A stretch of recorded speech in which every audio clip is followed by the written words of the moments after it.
Muchas gracias y buenas tardes a todas y a todos. En los últimos tiempos, cuando tengo que hablar de decrecimiento, me enfrento siempre con un problema.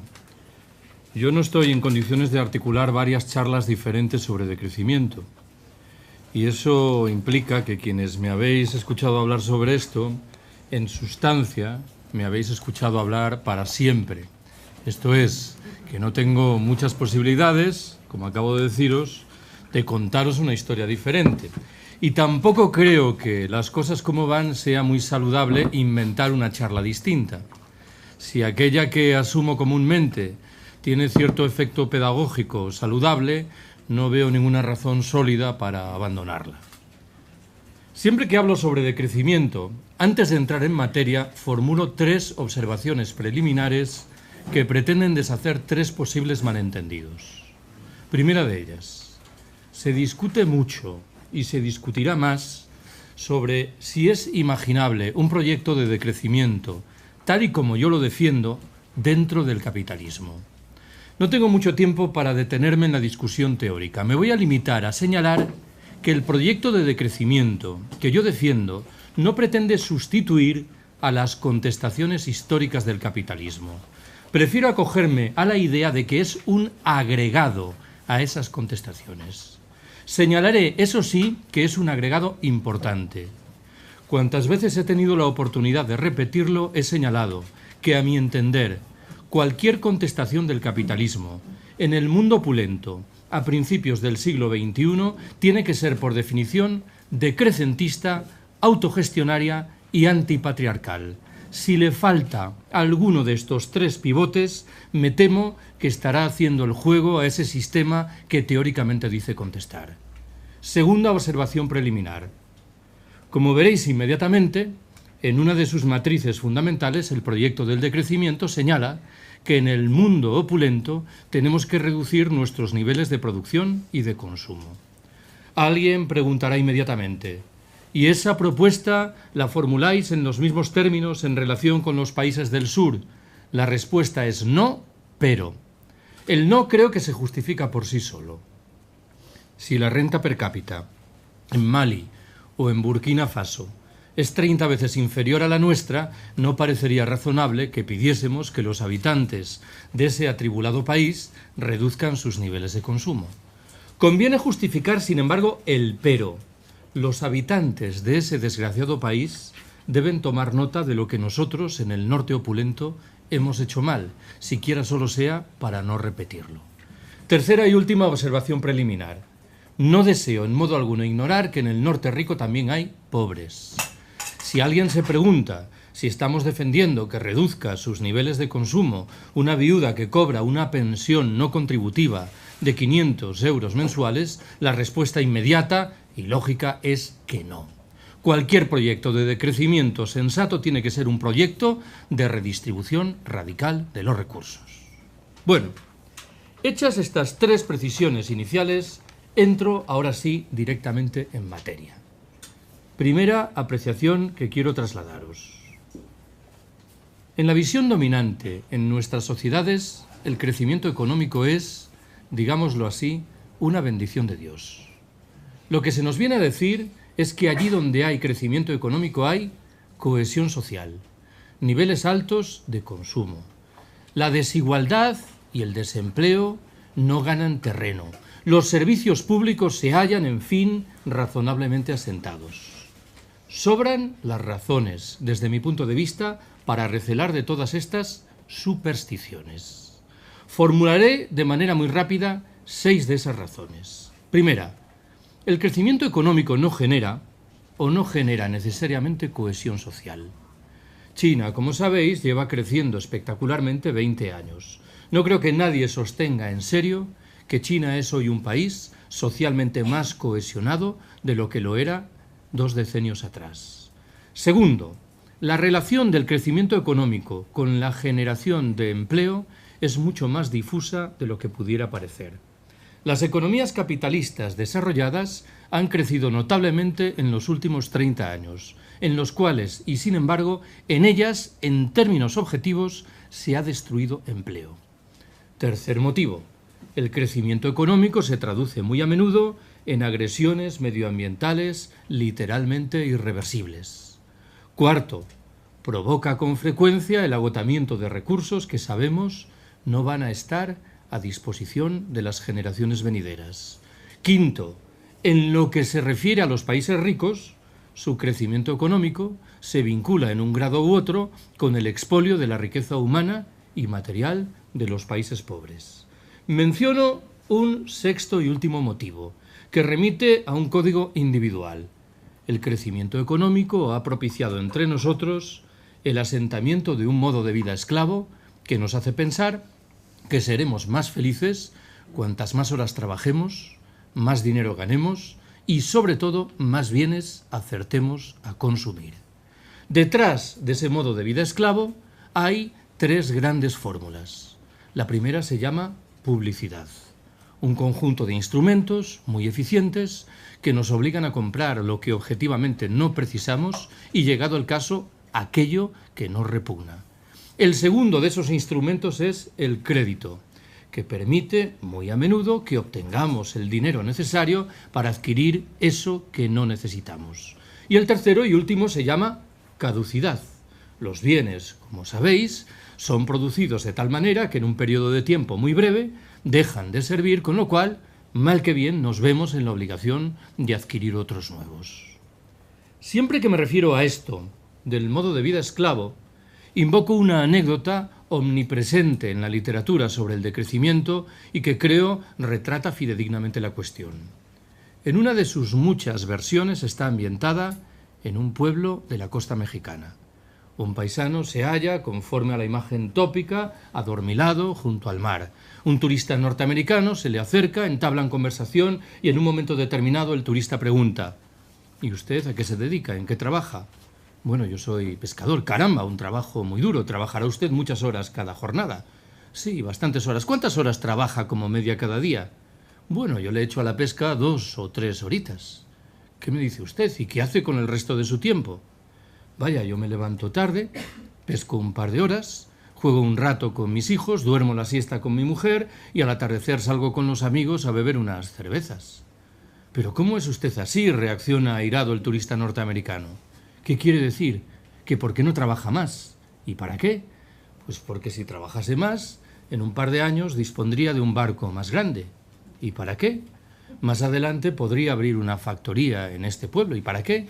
Con el paso de los años montaría una delegación en el Distrito Federal. ¿Y para qué? Más adelante todavía abriría oficinas en los Estados Unidos y en Europa. ¿Y para qué? Las acciones de su empresa cotizarían en bolsa. ¿Y para qué? Sería usted inmensamente rico. ¿Y para qué? Bueno, qué sé yo, al cumplir 65 o 70 años, podría retirarse tranquilamente y venir aquí a este pueblo, a levantarse tarde, pescar un par de horas, jugar un rato con sus nietos, dormir la siesta con su mujer y salir con los amigos a beber unas cervezas. Siempre que cuento esta anécdota me veo obligado a recordar que incorpora una fuga. No explica convincentemente cuántas horas trabajaba la mujer del mexicano protagonista, pero olvidemos por una vez esta dimensión. Segunda observación que quiero haceros. Somos con mucha frecuencia víctimas de las grandes cifras que se nos imponen y cuyo significado no acertamos a manejar. Voy a proponeros 2 ejemplos de lo que quiero decir. Vaya el primero. En el año 2005, el gasto sanitario anual per cápita en Cuba ascendió a $236. En ese mismo año, el gasto sanitario anual per cápita en los Estados Unidos se elevó, en cambio, a $5.274. Retraduzco estas 2 cifras. Por cada dólar per cápita que se gastó en sanidad en Cuba, se gastaron 20 en los Estados Unidos. Y sin embargo, las cifras cubanas en materia de esperanza de vida al nacer y mortalidad infantil resultaron ser muy similares a las norteamericanas. No solo eso, la Organización Mundial de la Salud establece todos los años un ranking que pretende considerar cómo los habitantes de los diferentes países valoran los sistemas sanitarios respectivos. En el año 2005, en ese ranking, a Cuba le tocaba el puesto 36 del planeta, frente al lugar 72 que correspondía a los Estados Unidos. Ojo con lo que digo a continuación. Lo que acabo de subrayaros obliga a cuestionar un axioma de sentido común en la economía, el que viene a decir: si yo destino a determinada actividad muchos más recursos que tú, por lógica, obtendré prestaciones sensiblemente superiores a las que alcanzas tú. Desmiente el valor universal de ese presunto axioma. Para explicar lo que sucede, a buen seguro que habrá que incorporar determinadas virtudes del sistema sanitario cubano. Bien es cierto. Pero con toda certeza habrá que referirse también a algunos de los efectos paradójicos de la escasez y de la pobreza. ¿En qué estoy pensando? En una sociedad de la escasez como la cubana, la dieta alimentaria registra una presencia muy notable de frutas y de verduras, algo que bien sabéis no suele ocurrir en las sociedades de la opulencia. Lo mismo digo de la precariedad del sistema de transportes en la isla, que obliga a los cubanos a caminar o, en su defecto, a utilizar la bicicleta, de nuevo con efectos positivos en términos del estado de salud general. Voy a por el segundo ejemplo. La renta per cápita en los Estados Unidos es hoy más de 3 veces superior a la que se registraba al terminar la Segunda Guerra Mundial. Desde hace bastante, las encuestas reflejan, sin embargo, que cada vez son más numerosos los norteamericanos que declaran ser cada vez menos felices.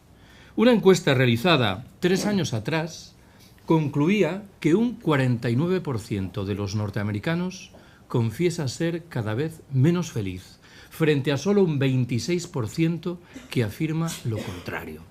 Intentemos bucear en esta sorprendente realidad de un país que ha experimentado un formidable crecimiento económico desde bastante tiempo atrás, que ha incorporado además maravillosas tecnologías presuntamente liberadoras, pero que sin embargo no parece en disposición de garantizar el bienestar más básico para una buena parte de sus conciudadanos.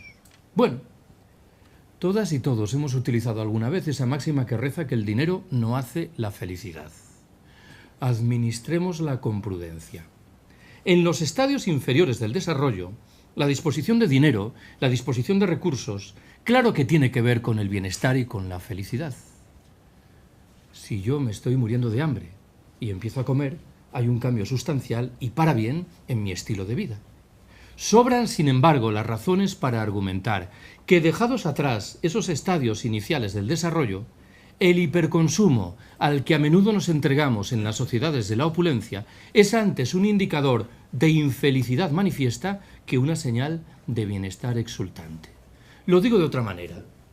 Invoco una vez más el sentido común imperante en nuestras sociedades, que sugiere desde mucho tiempo atrás que cada nueva generación que entra vive mejor que las anteriores.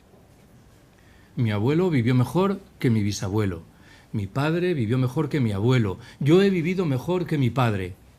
Pero estamos en condiciones de afirmar taxativamente, sin margen para la duda, que los jóvenes que entran ahora en el mercado de trabajo, es una manera de hablar, van a vivir mejor que mi generación.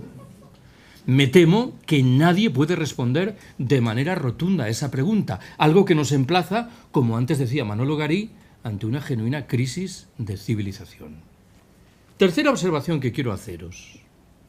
Detrás de la propuesta del decrecimiento hay una conciencia clara, rotunda, en lo que respecta al relieve de un problema central: la huella ecológica. Ese problema remite en una dimensión más general a la escasez de recursos en un planeta limitado. Si vivimos en un planeta limitado, no parece que sea razonable, ontológicamente, que aspiremos a seguir creciendo ilimitadamente. Permitidme que intente retratar ese problema de la mano de 3 metáforas diferentes. Vaya la primera. Estamos en un barco que se mueve a una velocidad de 23 nudos, camino de un acantilado con el que, inevitablemente, a menos que modifiquemos el rumbo, vamos a chocar. ¿Qué es lo que hemos hecho en los últimos años al calor, por ejemplo, del Protocolo de Kioto? Reducir un poco la velocidad del barco. Ya no nos movemos a 23 nudos, sino a 21. ¿Qué significa esto? Significa que si el pronóstico inicial sugería que íbamos a toparnos con el acantilado al cabo de 50 días, hoy sabemos que tardaremos 53. No parece que sea de mucho consuelo. El rumbo no lo hemos modificado. Segunda de las metáforas, que bebe de la condición del barco más afamado, el Titanic. ¿Por qué murió tanta gente en el Titanic? Por una razón fácil de identificar. Los botes salvavidas no permitían acoger a tantos pasajeros como se encontraban a bordo del buque. ¿Esto, en términos de la metáfora, tenía algún remedio? La respuesta es sí. El remedio pasaba por desmantelar los camarotes de lujo del barco para utilizar la madera y construir nuevos botes salvavidas. Permitidme que en este caso subraye lo que creo que está implícito en la metáfora. El discurso dominante repite incansable que debemos encarar la resolución de todos los problemas de tal manera que nadie pierda. Esta es una genuina estafa moral, ecológica y social. Quienes nos han situado al borde del abismo, al borde del precipicio, tienen por fuerza que perder. Vaya la tercera y última de las metáforas. Imaginemos un estanque en el que hay un nenúfar. Sabemos que el nenúfar se multiplica al ritmo de 2 por 1 cada día. Si el lunes hay un nenúfar, el martes habrá 2. Sabemos también que conforme a ese ritmo, el estanque estará repleto de nenúfares al cabo de 30 días, con lo cual las plantas, faltas de espacio vital, perecerán. Si yo ahora os preguntase, ¿en cuál de esos 30 días pensáis que el estanque estará cubierto en su mitad por nenúfares? Un procedimiento de razonamiento rápido y espontáneo tal vez invite a responder, el día 15. No es la respuesta correcta. La respuesta correcta es el día 29. El día 29 los nenúfares ocupan la mitad del estanque. Como quiera que se multiplican por 2, al día siguiente colmarán todo el estanque. El día 28, los nenúfares ocuparán una cuarta parte del estanque. El día 27, una octava parte del estanque. El día 26, una 16ª parte. Pongamos por caso que estamos en el día 26. Alguien dirá, no es tan grave lo que hemos hecho. Solo hemos dañado una 16ª parte de la superficie del planeta. Pero alguien replicará, me temo, con mejor criterio. Hemos puesto en marcha un proceso endiabladamente rápido, de tal manera que nos quedan 4 días. De tal manera, por añadidura, que cuanto más tardemos en encarar los problemas de fondo, más recursos, más energías serán precisos. Por detrás de estas 3 metáforas está, como lo sugerí hace unos minutos, la huella ecológica. Explicado el concepto en su dimensión más elemental, la huella ecológica mide la superficie del planeta, terrestre como marítima, que precisamos para mantener las actividades económicas hoy existentes. Todos los estudios relativos a la huella ecológica concluyen que hemos dejado muy atrás las posibilidades medioambientales y de recursos que la Tierra nos ofrece, o lo que es lo mismo, que estamos chupando recursos que no van a estar a disposición de las generaciones venideras. En este caso debo subrayar el vigor de esa primera persona del plural que acabo de utilizar. Somos fundamentalmente, aunque no exclusivamente, los habitantes del norte opulento, los responsables del crecimiento imparable de la huella ecológica. Ante una tesitura tan delicada como esta, siempre me considero en la obligación de rescatar 2 opiniones de uno de los pensadores que más admiro, Cornelius Castoriadis, el fallecido filósofo greco-francés. Castoriadis señaló, 15 años atrás, que le producía mitad fascinación, mitad indignación, comprobar cómo las personas que entre nosotros reclaman reformas políticas, económicas y sociales radicales son inmediatamente descalificadas como si se tratase de utopistas incorregibles. En tanto y en cuanto, sorprendentemente, nuestros dirigentes políticos, que en el mejor de los casos miran a 2 años vista las próximas elecciones, se nos presentan como personas ecuánimes que tienen respuestas objetivables a todos los problemas importantes. Castoriadis agregó, segunda de sus observaciones, que ante un escenario tan delicado como este, deberíamos actuar como lo haría lo que llamaba el pater familias diligens, el padre de familia diligente. El ejemplo que proponía Castoriadis era un poco truculento. Decía, imaginemos a un padre al que le comunican que es muy posible que su hijo tenga una gravísima enfermedad. Parece que ese padre solo podrá reaccionar de una manera, removiendo Roma con Santiago para colocar a su hijo en manos de los mejores médicos y determinar si el diagnóstico es certero o no. Lo que ese padre, en cambio, no podrá hacer será reaccionar diciendo: bien, si es posible que mi hijo tenga una gravísima enfermedad, también es posible que no la tenga, con lo cual me voy a quedar cruzado de manos. Pues esto es, parece, lo que estamos haciendo nosotros. Cuarta de mis observaciones. No deseo esquivar el sentido de fondo de un elemento central de la propuesta del decrecimiento. Para explicarlo, voy a refrescar la memoria de los más viejos aquí presentes sobre un debate que se registró hace unos 30 años y que enfrentó entonces a un movimiento pacifista que empezaba a sacar la cabeza y a lo que hoy llamamos los sindicatos mayoritarios. El debate afectaba al futuro de la industria de armamentos. Los pacifistas decían: hay que cerrar esas fábricas. Los sindicatos respondían: hay que preservar los puestos de trabajo. Lo que estamos diciendo es que un debate de naturaleza similar debe cobrar cuerpo entre nosotros en los años venideros, bien que ampliado a otros muchos sectores económicos. Lo que estamos diciendo es que hay que reducir sensiblemente la actividad productiva, en su caso clausurarla, de sectores económicos enteros. Estoy pensando en la industria del automóvil, en la de la aviación, en la industria de la construcción, cómo no, en la industria militar, en la industria de la publicidad. Si hacemos esto, alguien replicará inmediatamente: generaremos millones de desempleados en los Estados miembros de la Unión Europea. ¿Cómo haremos frente a ese innegable problema? Utilizaremos dos fórmulas distintas. En primer lugar, propiciaremos el desarrollo de aquellas actividades económicas que guardan relación con la atención de las necesidades sociales insatisfechas y con el respeto del medio natural. La segunda fórmula señala que en los sectores económicos convencionales que inevitablemente seguirán existiendo, procederemos a repartir el trabajo. El efecto de la suma de estas dos medidas en términos casi individuales será que trabajaremos menos horas, disfrutaremos de mucho más tiempo libre y reduciremos nuestros a menudo hilarantes niveles de consumo. Estoy obligado a realizar dos precisiones sobre lo que hay en la trastienda de esta propuesta principal. ¿Cuál es la primera? Enuncio una obviedad. No estamos diciendo que los niveles de producción y de consumo deben reducirse a cero. Esto sería un absurdo. Estamos diciendo que debemos reconstruir unos niveles de producción y de consumo que permitan rescatar la huella ecológica de más que hemos ido generando. ¿Cuál es la segunda de mis observaciones? Me interesa muy mucho subrayar que el proyecto del decrecimiento no es un proyecto triste. No es un proyecto que reclama sacrificios permanentes. Su icono mental no remite a la actitud de unos lamas que se aíslan en un monasterio en una de las cimas del Himalaya, por muy respetable que pueda ser esa opción. La principal página francesa por el decrecimiento se autotitula Página por la alegría de vivir. Si alguien se pregunta, por ejemplo, ¿qué es lo que los teóricos del decrecimiento reivindican en materia de intercambio sexual?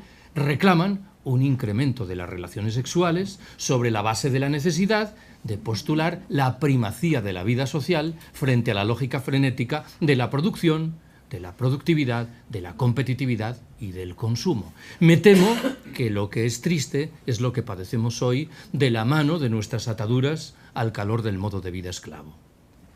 Quinta observación que quiero haceros. Me interesa muy mucho subrayar que la propuesta del decrecimiento no se agota en la reivindicación de la necesidad de reducir los niveles de producción y de consumo, que reclama la introducción de principios y valores muy diferentes de los hoy existentes. ¿Cuáles son esos principios y valores enunciados de manera casi telegráfica? Primero, lo acabo de mencionar, la primacía de la vida social frente a la lógica frenética de la producción, del consumo y de la competitividad. Segundo, el ocio creativo frente a las formas de ocio siempre vinculadas con el dinero, siempre mercantilizadas, que se nos ofrecen por doquier. Tercero, el reparto del trabajo, una vieja demanda sindical que infelizmente fue muriendo con el paso del tiempo. Cuarto, el establecimiento de una renta básica de ciudadanía que permita hacer frente a los problemas innegables que se revelarán al calor de la aplicación de un programa de decrecimiento. Quinto, la necesidad de reducir el tamaño de muchas de las infraestructuras administrativas, productivas y de transporte. Sexto, la recuperación de la vida local frente a la lógica desbocada de la globalización en un escenario de reaparición de fórmulas de democracia directa y de autogestión. Séptimo y último, en el terreno individual, la sobriedad y la sencillez voluntarias. Alguien podría aducir que principios y valores como esta media docena que acabo de enunciar nos sitúan fuera del mundo, que nada tienen que ver con la organización pasada o presente de las sociedades humanas. No es así. Hay al menos 4 ámbitos importantes en los cuales es muy fácil rastrear el ascendiente de esos principios y valores. El primero de esos ámbitos lo proporcionan muchas de las prácticas históricas del movimiento obrero de siempre. Es verdad que la presencia de esos principios y valores es más sólida, más clara en el caso de la tradición libertaria, pero no faltan en modo alguno en las restantes. Segundo terreno, el que configura eso que hemos empezado a llamar economía de cuidados, fundamentalmente protagonizada por mujeres y materializada en el cuidado amoroso de niños y de ancianos, al margen las más de las veces de las relaciones monetarias y siempre de manera ecológicamente sostenible. Una explicación razonablemente certera de por qué los movimientos por el decrecimiento se nutren fundamentalmente de mujeres es una comprensión mucho más espontánea de lo que implican principios y valores como esos que acabo de mencionar. Tercer terreno, no exento de equívocos, la propia institución familiar como tal. Estos neoliberales, que todo dicen fiarlo en la mano invisible del mercado, a buen seguro que no aplican las reglas del juego correspondientes en el interior de sus familias. Lo común, no lo universal, pero lo común dentro de la institución familiar es que impere la lógica del don, del regalo, de la gratuidad. Menciono un cuarto y último terreno de manifestación de esos principios y valores, el que aportan muchas de las prácticas cotidianas de nuestros campesinos, o al menos de nuestros campesinos más viejos, y de muchos de los integrantes de esos pueblos del sur que nos empeñamos en descalificar como si fueran primitivos y atrasados. De nuevo echo mano de un ejemplo. La historia cuenta que hace unos años un grupo de misioneros se adentró en una región perdida de la Amazonia brasileña y se tapó con unos indios que se dedicaban a cortar leña con instrumentos extremadamente primitivos. Los misioneros decidieron hacer un esfuerzo y obsequiaron a los indios con unos cuchillos de acero inoxidable de fabricación norteamericana. Un par de años después, regresaron a aquella misma región, se encontraron de nuevo con los indios y uno de los misioneros preguntó: ¿y los cuchillos qué tal? Uno de los indios respondió inmediatamente: muy bien, tardamos ahora 10 veces menos tiempo que antes en cortar la leña. El misionero responde: supongo entonces que estaréis produciendo 10 veces más leña que antes. El indio replica perplejo: no señor, seguimos produciendo la misma cantidad de leña que antes, solo que ahora disponemos de 10 veces más tiempo libre para dedicarlo a aquello que objetivamente tiene que ver con nuestro bienestar, con nuestra felicidad.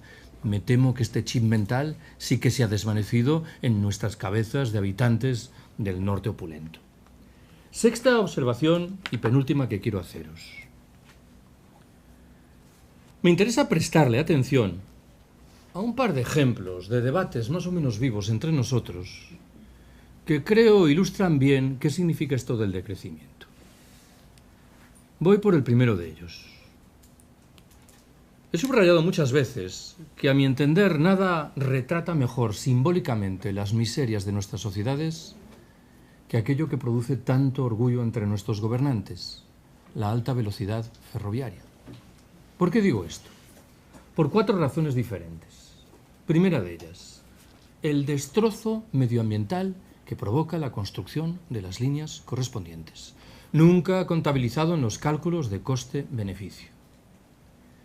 Se ha repetido en muchas ocasiones que la irrupción de la alta velocidad ferroviaria está llamada a permitir la desaparición del tráfico aéreo entre las ciudades comunicadas por esos trenes. No parece que sea literalmente cierto. El tráfico aéreo entre Madrid y Barcelona ha reculado, bien es cierto, pero en modo alguno ha desaparecido. ¿Por qué? Por una razón fácil de entender. Es muy fácil encontrar billetes de avión más baratos que las tarifas pecaminosas que ofrece el AVE. Al margen de lo anterior, quiero recordaros que el AVE no es ninguna bicoca ecológica. Un tren que se mueve a una velocidad de 300 km por hora consume 9 veces más energía que otro que lo hace a una velocidad de 100 km por hora. Segundo argumento. En España, la irrupción fulgurante de la alta velocidad ferroviaria ha coincidido en el tiempo con el cierre de muchas de las líneas del ferrocarril convencional. Cierre que se ha justificado sobre la base de la idea de que no eran rentables. Pregunto yo, si los recursos faraónicos asignados en los 2 últimos decenios a construir las nuevas líneas de alta velocidad y los asignados desde mucho tiempo atrás a construir autovías en una franca apuesta en provecho del transporte privado se hubieran asignado a modernizar el ferrocarril convencional, ¿podríamos afirmar que este último no es rentable? Tercer dato interesante. La alta velocidad ferroviaria mejora las comunicaciones entre las ciudades lógicamente grandes que están en los extremos de las líneas correspondientes. En su caso, beneficia a alguna localidad que se halla a mitad de camino, a costa de perjudicar a todos los demás en virtud de un proyecto de estricta desertización ferroviaria. Yo soy gallego. A mí me gustaría poder contaros que en Galicia hay un lejano proyecto de construcción de una línea de alta velocidad entre A Coruña y Vigo. No es un lejano proyecto. Los pronósticos sugieren que será inaugurada el año que viene. Entre A Coruña y Vigo hay 150 kilómetros. Están previstas 5 estaciones: A Coruña, Santiago, Vilagarcía, Pontevedra y Vigo. Permitidme que ironice. Estoy imaginando al tren de alta velocidad acelerando en la salida de la estación de Vilagarcía para frenar inmediatamente y entrar en la de Pontevedra a 20 kilómetros de distancia. Para esto no hace falta ser ingeniero. Estos trenes alcanzan velocidad cuando hay distancias respetables entre los núcleos de población que comunican. No era, sin embargo, esto lo que quería subrayar ahora. Buena parte del trazado de la nueva línea de alta velocidad se solapa con el trazado del viejo tren convencional que con toda certeza va a desaparecer, dejando sin un servicio público ferroviario a un sinfín de localidades que se habían beneficiado de tal servicio. Menciono un cuarto y último dato. Hace unos años, en Andalucía, escuché en labios de un colega un comentario sobre esto que me pareció muy atinado. Dijo: la alta velocidad ferroviaria es un ejemplo de libro, de cómo los integrantes de las clases populares celebran con alegría que con los impuestos que pagan se construyan líneas de alta velocidad que van a ser utilizadas en exclusiva por los integrantes de las clases pudientes. Hace media docena de años, esta excelsa figura intelectual, que es el presidente español Rodríguez Zapatero, inauguró un tramo de alta velocidad entre Córdoba y Antequera, en Andalucía. En aquel momento, el reclamo publicitario vinculado con esa inauguración era la idea de que el trayecto en tren entre Granada y Madrid, o entre Madrid y Granada, se reducía de 6 horas a 4 horas y media. Un par de días después apareció en un diario madrileño una carta de un granadino que confesaba haber realizado el experimento y certificaba que era verdad. Había ahorrado 1 hora y media en su desplazamiento a Madrid y otra hora y media en su regreso a Granada, un total de 3 horas. Ahora bien, cada una de esas 3 horas ahorradas le costaba 18 euros más, un total de 54 euros. Eso que no estábamos hablando entonces, ni estamos hablando ahora de un AVE Madrid-Granada. Todavía hoy es un tren convencional que discurre, eso sí, en buena parte de su trayecto por la vía de alta velocidad. Cuando exista un AVE Madrid-Granada, las tarifas serán aún más altas. El granadino en cuestión, que era probablemente un decrecentista sin saberlo, confesaba preferir el viejo tren, que le permitía leer 1 hora y media más por trayecto, lo decía así, y que le permitía ahorrarse, claro, 54 euros que no precisamente le sobraban. Propongo un segundo ejemplo de lo mismo. Sabéis que en diciembre fue inaugurada una nueva línea de alta velocidad entre Madrid y Valencia. Unas semanas antes, esta otra estimulante figura intelectual, que es mi paisano, el ministro de Fomento, el señor Blanco, convocó una rueda de prensa en la cual echó mano de una estadística realmente demoledora. Sería demoledora si en este país de mierda que tenemos hubiera algún periodista con un moderado sentido crítico. Dijo: la nueva línea de alta velocidad va a permitir que se reduzca en un 55% el tráfico aéreo entre Madrid y Valencia, en un 25% el tráfico en automóvil y en un 5% el tráfico en autobús. Extraigo la única conclusión posible de semejantes cifras. Se han invertido miles de millones de euros de recursos públicos para construir una infraestructura de transporte que va a permitir que la mitad de los ricos que viajaban entre Madrid y Valencia en avión se cambien al tren, mientras la abrumadora mayoría de los pobres que se movían en autobús van a seguir moviéndose en autobús. Esto que os cuento conduce a formular una pregunta que parece tontorrona, pero que a mi entender da en el clavo de la cuestión. ¿Quién precisa llegar de Madrid a Valencia en 1 hora y 35 minutos? Respondo: los ejecutivos de las grandes empresas. Estamos trazando un sistema de transporte público ferroviario sobre la base de los intereses singularísimos de una minoría bastante asquerosita de nuestros conciudadanos. ¿Cuál es el otro debate que me interesa rescatar? Antes Manolo se refirió a esta cuestión. Muchas veces he contado que un compañero de facultad, fallecido un par de años atrás, repetía incansable que era firme partidario de la abolición plena de la pena de muerte, excepto en el caso de los arquitectos. Bueno, yo me tomo la licencia de sustituir a los arquitectos por los tertulianos de las radios y de las televisiones. Los todólogos, ya sabéis, estas personas que inician sus intervenciones diciendo: yo la verdad sobre esto no sé nada, para a continuación explicarte esto y demostrar que en efecto no sabían absolutamente nada. ¿Para cuándo una campaña de nuestros movimientos sociales directamente encaminada contra las figuras de los tertulianos? Bueno, hace un par de años, contemplando una tertulia en televisión, observé absorto cómo uno de los tertulianos al uso, persona de argumentos siempre vaporosos y siempre serviles con los poderosos, aquel día parecía sembrado. Realizó, y no estoy ironizando, un análisis extremadamente lúcido y puntilloso del delicado panorama energético que se nos echa encima. Yo estaba realmente atónito, no parecía él, hasta que entendí lo que ocurría. Lo entendí cuando terminó su intervención. Al terminar su intervención, subrayó que pese a que el panorama era muy delicado, existía una solución que se llamaba, como podéis intuir, energía nuclear. Estaba claro que había sucedido. Nuestro buen hombre había comido la víspera con un responsable de prensa de una de las empresas del sector atómico que le había explicado qué es lo que debía decir para provocar la conclusión inexorable de que la energía nuclear era nuestra tabla de salvación. A estas alturas conviene que no nos dejemos engañar. Antes lo ha señalado Manolo. Los pronósticos al uso señalan que hay uranio para 50 años. Pero los partidarios de convertir la energía nuclear en nuestra tabla de salvación señalan que hay que multiplicar al menos por 3 el número de centrales atómicas hoy existentes. El cálculo aritmético es sencillo. Tendríamos uranio para 15 o 20 años. Nadie sabe qué hacer con los residuos generados por las centrales. La construcción de estas últimas, de los edificios, es muy onerosa en términos de cambio climático. La energía que producen resulta universalmente cara y reclama de subvenciones públicas. Las condiciones de seguridad de las centrales, no preciso subrayar esto en el momento en el que estamos, dejan mucho que desear. El año pasado vi en televisión una entrevista que le realizaba Iñaki Gabilondo a esta otra estimulante figura intelectual que es el expresidente del gobierno español, Felipe González. Le preguntó por esto que tenemos ahora entre manos. ¿Qué hay que hacer para afrontar el delicado panorama energético que se nos echa encima? González respondió que había que arbitrar 3 grandes medidas. Primera, desplegar energías limpias y renovables. Segunda, diversificar las fuentes de suministro. Tercera y última, cito de manera literal, reabrir mesuradamente el debate relativo a la energía nuclear.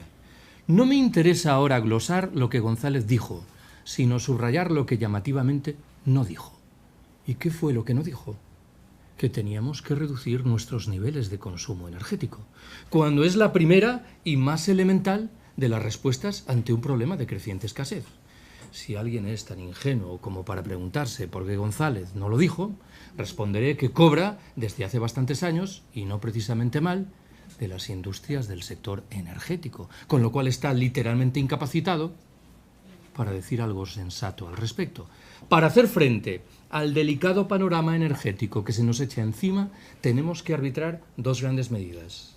La primera es la primera de las que invocaba González: desplegar energías limpias y renovables, pero nunca al servicio de nuestro estilo de vida derrochador y despilfarrador.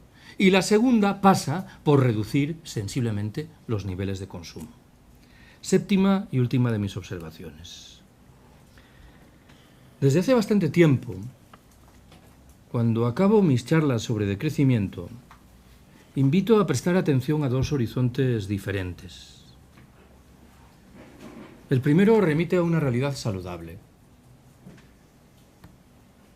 He sostenido impertérrito y en medio de las risas de muchos, risas no, son risas simplemente, que íbamos a asistir a un renacimiento, a una edad de oro de los movimientos sociales críticos.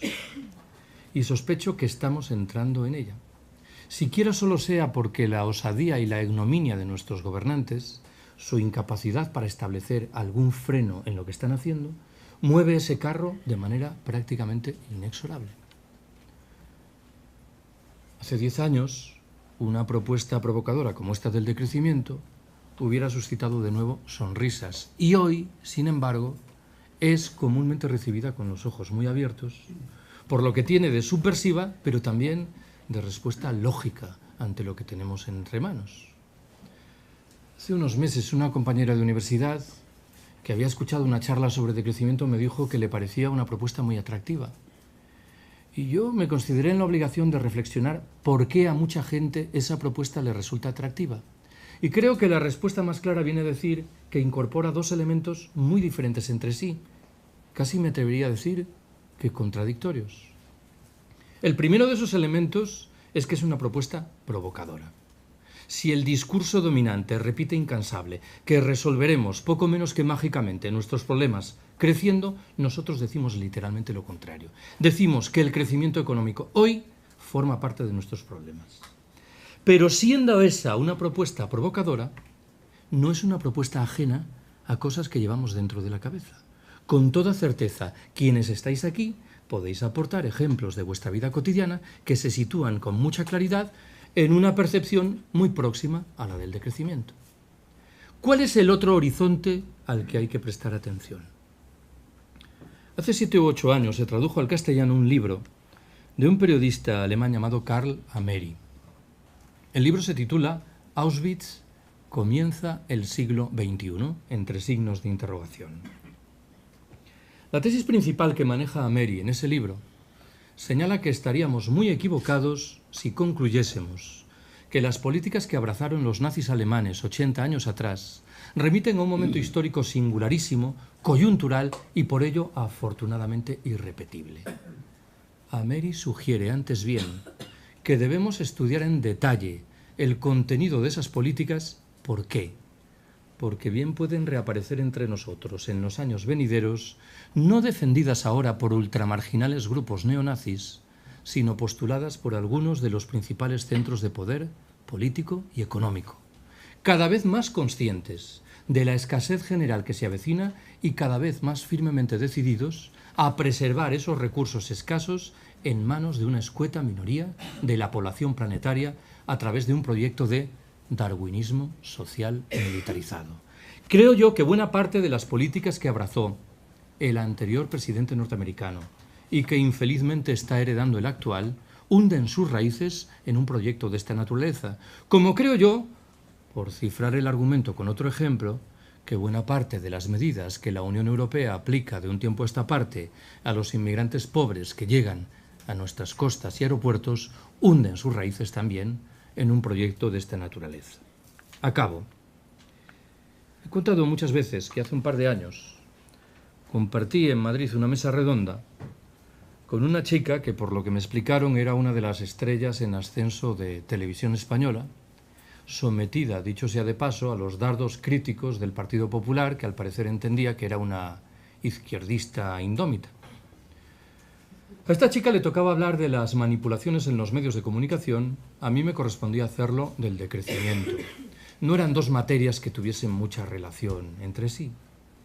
Recuerdo que en el transcurso del debate, en un momento determinado, enuncié lo que mal que bien era una queja. Dije: me parece llamativo que a lo largo de los 2 últimos años, en esos programas matinales de televisión, por los que han pasado entrevistados centenares de políticos, de economistas, de sindicalistas, nadie se haya asomado ni de lejos a la perspectiva de cuestionar las presuntas virtudes del crecimiento económico. Nadie haya tenido la oportunidad de explicar, en tiempo y modo, qué es esto del decrecimiento. Esta chica reaccionó inmediatamente y se comprometió a garantizar que ese vacío, al menos en el caso de Televisión Española, quedase inmediatamente colmado. Vaya por delante que no volvimos a saber nada de ella. Recuerdo perfectamente qué fue lo que me dijo cuando nos despedimos. Me dijo: oye, Carlos, ¿y esto del decrecimiento no será, verdad, una cosa un poco revolucionaria? Yo, como podéis intuir, me quedé completamente perplejo sin saber muy bien qué decirle. Entre otras razones, por una, tenía al alcance de la mano 2 respuestas perfectamente legítimas, pero completamente distintas. La primera hubiera consistido en decir: pues mira, sí, ¿para qué te voy a engañar? Si estamos reivindicando la primacía de la vida social, la autogestión y la democracia directa, habida cuenta de por dónde discurren las reglas del juego en nuestras sociedades, describir eso como revolucionario es legítimo. Pero quiero subrayaros que tenía al alcance de la mano otra posibilidad bien diferente, que hubiera consistido más o menos en decir: pues mira, no, es un proyecto de gente muy tranquila, que está cada vez más preocupada con el derrotero de la especie humana, con los daños que le estamos haciendo a la naturaleza, los que estamos infligiendo en las demás especies que nos acompañan en el planeta Tierra. Y en ese sentido reivindicamos orgullosamente para nosotros la condición de conservadores, atribuyendo a esa palabra, claro, un significado diferente que el que corresponde a nuestros conservadores oficiales, que bien sabéis, niegan la existencia del cambio climático, esta otra estimulante figura intelectual que es el señor Rajoy, sobre la base del testimonio de su primo de Sevilla. Bueno, si no somos capaces de decrecer en el norte opulento, en virtud de un proyecto consciente, racional, paulatino, ecológico, social y solidario, me temo que acabaremos por decrecer de mala manera de resultas del hundimiento sin fondo del capitalismo que padecemos. Gracias por haberme escuchado.